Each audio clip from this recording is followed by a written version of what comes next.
नमस्कार, मी Sanket Deshpande. Top news Marathi channel मध्ये आपलं स्वागत.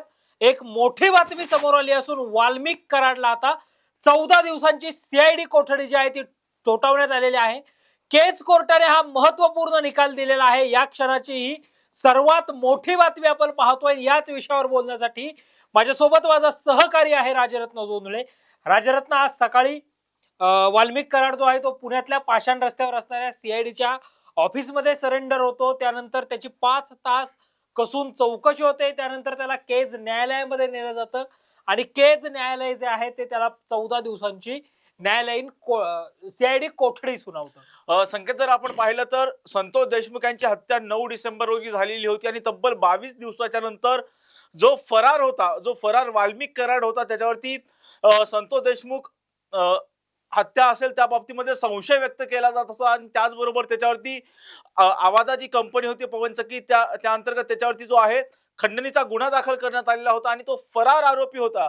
परंतु ज्या पद्धतीने राज्य शासनाने पावलं उचललेली आहेत, राज्य शासनाने या प्रकरणामध्ये सीआयडी चौकशी नेमली, त्याचबरोबर न्यायालयीन चौकशी नेमली आणि त्यानंतर जे फरार आरोपी होते, खंडणीचे फरार आरोपी असतील आणि त्याचबरोबर खुनाचे फरार आरोपी असतील, त्यांचे बँक अकाउंट सील करण्याचे आदेश राज्य सरकारने दिलेले होते. आणि त्याचबरोबर ही बाब ज्यावेळेस घडली त्यानंतर वाल्मिक कराडच्या मुळामध्ये सीआयडीचं पथक जे आहे मसाजोगमध्ये दाखल झालं.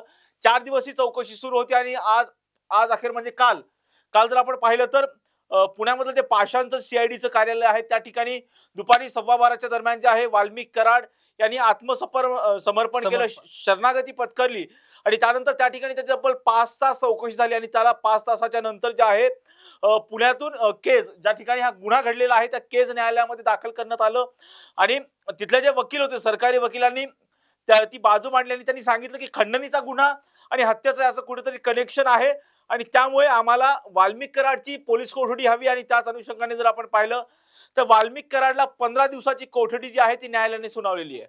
राजरत्न, एकंदरीत जर आपण पाहिलं तर खंडणीच्या केसमध्ये हत्येच्या केसची कनेक्शन आहे असा युक्तिवाद जो आहे तो सीआयडीच्या वकिलांनी या ठिकाणी केल्याचं आपल्याला पाहायला मिळतंय. तर वाल्मिक कराड यांच्यावर जो खंडणीचा गुन्हा दाखल झालाय तो खंडणीचा गुन्हा राजकीय द्वेषापोटी करण्यात आलाय असा दावा, असा युक्तिवाद वाल्मिक कराडच्या वकिलांनी केल्याचं पाहायला मिळतंय.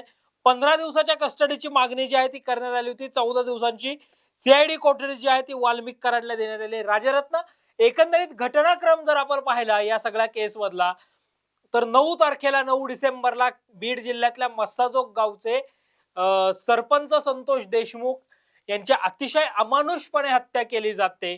त्यानंतर 11 डिसेंबरला वाल्मिक कराडवर खंडणीचा गुन्हा दाखल होतो आणि ज्या दिवशी खंडणीचा गुन्हा दाखल होतोय त्या दिवशी हा वाल्मिक कराड मध्य प्रदेशातल्या उज्जैन मध्ये असतो. त्यानंतर मग जर आपण पाहिलं तर सोशल मीडियावर त्याचे पोस्ट येतात, त्याचे जे चाहते आहेत ते सोशल मीडियावर त्याचे रील व्हायरल करताना पाहायला मिळतात. मात्र मधल्या काळात राजरत्न, हा वाल्मिक कराड जो आहे तो नॉट रिचेबल होतो आणि मग नंतर कळतं की वाल्मिक कराडचं लास्ट लोकेशन पुणे आहे. आणि आज सकाळी राजरत्न तो एक व्हिडिओ शेअर करतो, म्हणजे काल 31 तारखेला सकाळी तो एक व्हिडिओ शेअर करतो आणि अवघ्या काही वेळामध्ये तो सीआयडीच्या ऑफिसमध्ये हजर देखील होतोय. संकेत, जर आपण पाहिलं तर ज्या पद्धतीने राज्य सरकारने पावलं उचललेली होती या प्रकरणामध्ये, ज्यावेळी एसआयटीचं गठन करण्यात आलं, त्याचबरोबर न्यायालयीन चौकशी नेमण्यात आली आणि त्यानंतर कुठेतरी तपासाला मोठा वेग आल्याचं पाहायला मिळालेलं होतं. जर या बाबतीमध्ये आपण सविस्तर जर तपशील बघितले तर 9/6 अर्थात 6 डिसेंबर रोजी आवादा पवनचक्की जो प्रकल्प आहे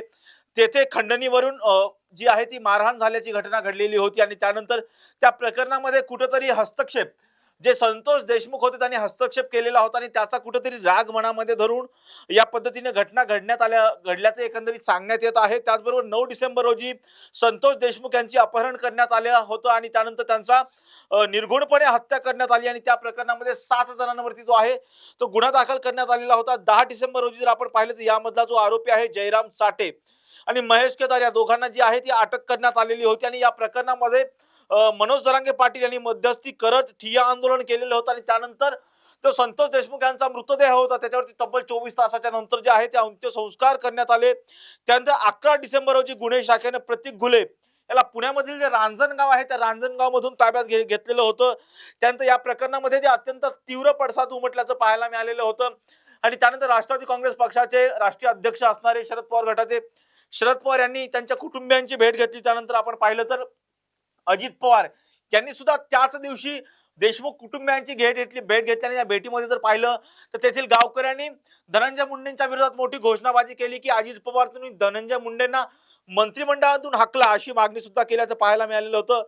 त्यानंतर जर पाहिलं संकेत तर 11 डिसेंबर रोजी जे आहे अजित पवार गटाचे केस तालुका अध्यक्ष जे होते विष्णू चाटे आणि सुदर्शन घुले यांच्यावरती खंडणीचा गुन्हा दाखल केलेला होता आणि त्याचबरोबर जो वाल्मिक कराड आहे त्याच्यावरती सुद्धा खंडणीचा गुन्हा दाखल करण्यात आलेला होता. आणि 12 डिसेंबर रोजी सुरेश धस कारण सुरेश धस यांनी या प्रकरणामध्ये मोठी आक्रमकपणे बाजू मांडल्याचं पाहायला मिळालेलं होतं. आणि त्यानंतर सुरेश धस यांनी जी आहे देशमुख कुटुंबियांची भेट घेतली. 14 डिसेंबर रोजी अर्थात 13 डिसेंबर रोजी देशमुख हत्या प्रकरणाचा जो तपास आहे संकेत त्यावेळी सीआयडी कडे वर्ग करण्यात आलेला होता. 14 डिसेंबर रोजी केस पोलीस ठाण्याचे जे प्रशांत महाजन हे पोलीस निरीक्षक होते त्यांना सक्तीच्या रजेवर पाठवण्यात आलेलं होतं. महत्वाचं म्हणजे त्यांना यासाठी सक्तीच्या रजेवर पाठवण्यात आलेलं होतं कारण ज्यावेळी संतोष देशमुख यांचं अपहरण झालेलं होतं त्यावर त्यांच्या कुटुंबियांनी पोलीस स्टेशनमध्ये जाऊन तक्रार केलेली होती. परंतु ते तपासाची जी तक्रार केलेली होती ते तक्रार घेण्यामध्ये कुठेतरी या पोलीस निरीक्षकांनी दिरंगाई केलेली होती आणि त्याचा ठपका ठेवत त्यांना सक्तीच्या रजेवरती जे आहे ते पाठवण्यात आलेलं होतं. 14 डिसेंबर रोजी जे आहे आरोपी विष्णू चाटे याची आहे ना अजित पवार गटामधून हक्कलपट्टी करण्यात आलेली होती. आणि त्यानंतर जर आपण पाहिलं तर राज्याचं जे हिवाळी अधिवेशन झालं त्या हिवाळी अधिवेशनामध्ये बीडचे आमदार असणारे संदीप क्षीरसागर असतील, आष्टीचे आमदार असणारे सुरेश धस असतील, गेवराईचे आमदार असणारे विजयसिंह पंडित असतील, प्रकाश सोळंके असतील, नमिता मुंदडा असतील, यांनी या प्रकरणामध्ये जोही आरोपी असेल त्या आरोपीला फाशीची शिक्षा द्या, हे प्रकरण फास्ट ट्रॅक कोर्टात चालवा अशी मागणी जी आहे ती विधिमंडळामध्ये केल्याचं पाहायला मिळालं होतं. 18 डिसेंबर रोजी विष्णू चाटेला अटक केली. 19 डिसेंबर रोजी संकेत या प्रकरणाचा जो संतोष देशमुख आहे त्यांचा शवविच्छेदनाचा अहवाल आला आणि त्यानंतर जे आहे या प्रकरणानं अधिक वेग घेतल्याचं पाहायला मिळालं कारण जो शवविच्छेदन अहवाल आलेला होता त्याच्यामध्ये 56 मारहाणीच्या जखमा ज्या आहेत त्यांच्या अर्थात संतोष देशमुख यांच्या शरीरावरती राज्यरत्न अतिशय अमानुषपणे संतोष देशमुखांची हत्या झाली होती हा तो पीएम रिपोर्ट आपल्याला दर्शवताना पाहायला मिळत होता. तुला आठवत असेल ज्या दिवशी संतोष देशमुखांचा हा पोस्टमॉर्टम रिपोर्ट आला होता त्या दिवशी विधानसभेचं विधिमंडळाचं हिवाळी अधिवेशन सुरू होतं आणि गेवराई विधानसभा मतदारसंघाचे आमदार विजयसिंह पंडित यांनी आपल्या भाषणाच्या दरम्यानच हा पीएम रिपोर्ट जो आहे पोस्टमॉर्टम रिपोर्ट जो आहे तो महाराष्ट्राला वाचून दाखवला होता. आणि ज्या जसं विधिमंडळ हळहळलं होतं, विधिमंडळ स्तब्ध झालं होतं, तसं महाराष्ट्रातही हा पोस्टमॉर्टम रिपोर्ट पाहून महाराष्ट्रही हळहळला होता, कुठेतरी गहिवरला होता, स्तब्ध झाला होता. निश्चितपणे संकेत कारण ज्या पद्धतीनं मारण्यात आलेलं होतं त्याचे काही फोटोज जे आहेत ते समाज माध्यमांवरती व्हायरल झाले होते आणि त्यानंतर प्रचंड येथील नागरिकांमध्ये प्रचंड चीड निर्माण झाली होती. सत्ताधारी पक्षाचे आमदार असतील किंवा विरोधी पक्षाचे आमदार असतील सर्वांनी या प्रकरणाची बाजू जी आहे ती उचलून धरलेली होती आणि या प्रकरणामध्ये दोषींना फाशीची शिक्षा द्या अशी मागणी सर्व पक्षीय आमदारांनी केल्याचं पाहायला मिळालेलं होतं.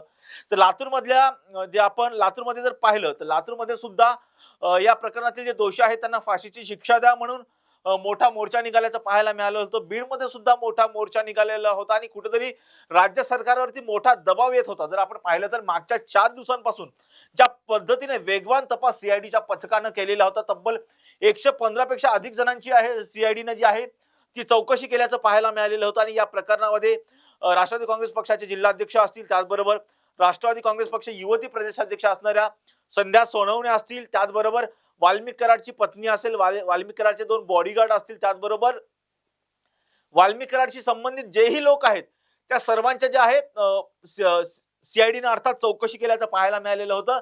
आणि ज्या या प्रकरणामध्ये जेही फरार आहेत त्यांची बँक खाती सील करा असे आदेश मुख्यमंत्री देवेंद्र फडणवीस यांनी दिल्याचं शस्त्र परवानेही रद्द करा असं आणि म्हटलं. जे कोणी बंदुकी हातात घेऊन त्यांनी फोटोज काढलेले आहेत, रील्स बनवलेले आहेत, त्यांचे परवाने सुद्धा रद्द करा असं मुख्यमंत्री देवेंद्र फडणवीस यांनी सांगितलं होतं. कारण आपण पाहिलं तर बीडमध्ये 2 ते 2.5 हजार बंदुकीचे परवाने दिले गेले. 1252 जणांना शस्त्र परवाने दिले गेल्याचा आरोप सामाजिक कार्यकर्त्या अंजली दमानिया यांनी आपल्या पूर्वीचं ट्विटर अर्थात आताच्या एक्स वरून जे आहे ती पोस्ट करून म्हटलं होतं. आणि त्यामुळं बीड मधली जी आहे ती गुन्हेगारी किंवा लहान मुलांमध्ये असणाऱ्या ह्या सगळ्या तू जसं सांगितलं तसं पिस्तूल किंवा हे सगळी शस्त्र जे आहेत ती हातात घेऊन सोशल मीडियावर जे काही फोटो टाकण्याचं प्रमाण आहे ते मोठ्या प्रमाणावर वाढलं होतं आणि त्या दृष्टिकोनातनंही हे निर्णय जे आहेत ते राज्याचे मुख्यमंत्री आणि गृह खातं ज्यांच्याकडे आहे ते देवेंद्र फडणवीसांनी घेतल्याचं पाहिलं मिळतं. निश्चितपणे देवेंद्र फडणवीसांनी अत्यंत सीबीआयला जे सीआयडीला जे निर्देश दिलेले होते अत्यंत वेगवान पद्धतीने हा तपास पुढे गेल्याचं पाहायला मिळालेलं होतं आणि ज्या पद्धतीनं बँक अकाउंट सील करण्यात आलेले होते आणि त्यामुळे कुठेतरी वाल्मिक कराडकडे दुसरा पर्याय नव्हता. परंतु त्यांनी असं सांगण्यात येत होतं, प्रसार माध्यमांमध्ये असं सांगण्यात होतं, सगळीकडे बातम्या होत होत्या की वाल्मिक कराड हा सरेंडर होऊ शकतो. परंतु पोलिसांपर्यंत ही बातमी कशी काय पोहोचली नाही. वाल्मिक कराड आधी व्हिडिओ बनवतो. व्हिडिओ बनवल्याच्या नंतर अवघ्या काही तासांमध्ये वाल्मिक कराड पुण्यातल्या पाषाण रस्त्यावर स्थित असणाऱ्या सीआयडीच्या कार्यालयामध्ये थेटपणे दाखल होतो. स्वतःच्या गाडीने दाखल होतो आणि त्यानंतर तो स्वतःला सरेंडर करतो आणि मोठं प्रश्नचिन्ह या ठिकाणी निर्माण होतं की वाल्मिक कराड हा पुण्यात आहे, पोलिसांना कसं काय माहिती नाही. माध्यमांना कळतं, सगळ्यांना कळतं, पोलिसांना का का समजलेलं नाही. आणि हे विशेष म्हणजे राजरत्न त्याचं कॉल रेकॉर्डिंग समोर येतंय, तो कुणाला भेटलाय किंवा तो काय सोशल मीडियावर पोस्ट करतोय हे सगळं समोर येतंय. एवढी सगळी मोठी यंत्रणा, टेक्निकल बाजू, 13 जवळपास जर आपण पाहिलं तर सीआयडीच्या टीम तैनात करण्यात आल्या होत्या. तिकडे बीड पोलीस वेगळ्या पद्धतीने तपास करत होते. बीडला जर आपण पाहिलं तर सीआयडीचे पोलीस अधीक्षक असणारे सचिन पाटील असतील किंवा मग प्रवीण बोरुटे असतील, हे सगळे जे आहेत ते तळ ठोकून होते. सगळे कनेक्शन समोर येत होते. मीडियातनं बातम्या चालतायत राजरत्न की वाल्मिक कराड सरेंडर होईल. वाल्मिक कराडचं शेवटचं लोकेशन पुणे सापडलंय. त्या ज्योती जाधव या व्यक्तीबरोबर महिलेबरोबर वाल्मिक कराडचं बोलणं झालंय किंवा मग वाल्मिक कराडनं पुण्यातल्या एका खासगी रुग्णालयामध्ये उपचार घेतलेत. एवढं सगळं समोर येतंय. मात्र सीआयडी असेल, गृह विभाग असेल, यांनी मग गांभीर्याने लक्षच दिलं नाही असं म्हणायचं. संकेत, आपण जर पाहिले मागच्या 4 दिवसांपासून ज्या पद्धतीने वेगवान पद्धतीनं सीआयडी तपास करत होता आणि त्यामुळे कुठेतरी वाल्मिक कराडकडे कोणता ऑप्शन शिल्लक नव्हता.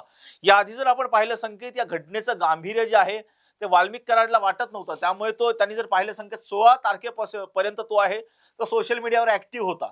16 तारखेच्या नंतर या प्रकरणाचे ज्या पद्धतीने विधिमंडळामध्ये पडसाद उमटले, राज्य सरकारनं जी आहे या प्रकरणामध्ये न्यायालयीन चौकशी नेमली, अर्थात एसआयटी नेमली. त्यानंतर कुठेतरी या प्रकरणाचं गांभीर्य हे वाढत गेलं आणि त्यानंतर कुठेतरी वाल्मिक कराड, विशेषतः म्हणजे वाल्मिक कराडवरती कोणाचा हात आहे जर आपण पाहिलं. सुरेश दसांच्या भाषेत सांगायचं तर वाल्मिक कराडचा आका कोण आहे? हा, वाल्मिक कराडला कोणत्या राजकीय नेत्याचा वरदहस्त आहे का, हा मोठा प्रश्न निर्माण होते. कारण जर आपण पाहिलं ज्या पद्धतीनं सीआयडीला जी गाडी होती, 4 चाकी होती, त्या 4 चाकी वाहनांमध्ये 2 मोबाईल फोन मिळालेले होते आणि एका मोबाईल फोन मध्ये जर पाहिलं तर संतोष देशमुखांना मारहाण केल्याचे व्हिडिओ सापडले होते. तर दुसऱ्या फोन मधून जो आहे मोबाईल फोन मधून एका मोठ्या राजकीय नेत्याला 16 वेळा कॉल केल्याचंही स्पष्ट झालेलं होतं. आणि त्यामुळे खरंच वाल्मिक कराडवरती कोणत्या मोठ्या नेत्याचा वरदहस्त होता हेही महत्वाचं होतं. परंतु या कोणत्या मोठ्या नेत्याचा वरदहस्त आहे हे अद्यापपर्यंत काही पुढे आलेलं नाही. परंतु या प्रकरणामध्ये निश्चितपणे आता ज्या पद्धतीने वाल्मिक कराडला सीआयडीनं ताब्यात घेतलेला आहे, आता त्याला 15 दिवसांची 14 दिवसांची जी आहे ती आता कोठडी सुनावण्यात आलेली आहे. आणि या कोठडीमध्ये नेमके कोणते आता महत्वाचे धक्कादायक माहिती जी पुढे येते ते पाहणं महत्वाचं आहे. कारण या बाबतीमध्ये धनंजय मुंडे बोलताना काही दिवसांपूर्वी असं म्हणाले होते की हे जे प्रकरण आहे ते आर्थिक देवाणघेवाणीमधून जे आहे ते झालेलं आहे असं सुद्धा ते म्हणाले होते. परंतु हे प्रकरण खरंच आर्थिक देवाणघेवाणीमधून होतं का, की यामागे वेगळी काही किनार होती? त्या पद्धतीने वाल्मिक कराडने सांगितलेलं आहे की मला राजकीय स्वार्थापोटी गोवण्यात येत आहे असं सुद्धा सांगितलेलं होतं. आणि या प्रकरणामध्ये न्यायदेवता जेही शिक्षा देईल ती मला मान्य असेल, परंतु संतोष देशमुख यांचे मारेकरी जेही असतील त्याला फाशीची शिक्षा झाली पाहिजे असं सुद्धा वाल्मिक कराड म्हणालेलं आहे. त्यामुळे या प्रकरणामध्ये तपासामध्ये आता पोलीस कोठडीमध्ये कोणकोणत्या बाबी पुढे येतात हे महत्वाचं असणार. निश्चितच राजरत्न, या सगळ्या प्रकरणाचा जर जो आढावा आहे किंवा या सगळ्या प्रकरणातले अपडेट्स आम्ही अगदी वेळोवेळी तुमच्यापर्यंत पोहोचवणार आहोत. संतोष देशमुख यांच्या हत्या प्रकरणाशी वाल्मिक कराडचा काही संबंध आहे का? कारण आता आवादा जी पवनचक्की बनवणारी कंपनी आहे, पवनचक्क्यांची कंपनी आहे, त्या कंपनीवर आवादा कंपनीवर कडनं 2 कोटी रुपयांची खंडणी मागितल्याचा गुन्हा वाल्मिक कराडवर आहे. त्या अनुषंगाने सीआयडीने आता त्याला 14 दिवसांची सीआयडी कोठडी सुनावली आहे. त्यामुळे या काळामध्ये या वाल्मिक कराडचं संतोष देशमुखांच्या हत्या प्रकरणाशी कोणतं कनेक्शन आहे का, किंवा मग आणखी कोणते मोठे नवनवीन खुलासे यामध्ये येतात हे पाहणं महत्वाचं आहे. सगळे अपडेट आम्ही अगदी अचूक आणि वेळेवर तुमच्यापर्यंत पोहोचवणार आहोत. तोपर्यंत पाहत राहा टॉप न्यूज मराठी, आपला महाराष्ट्र, आपली बातमी.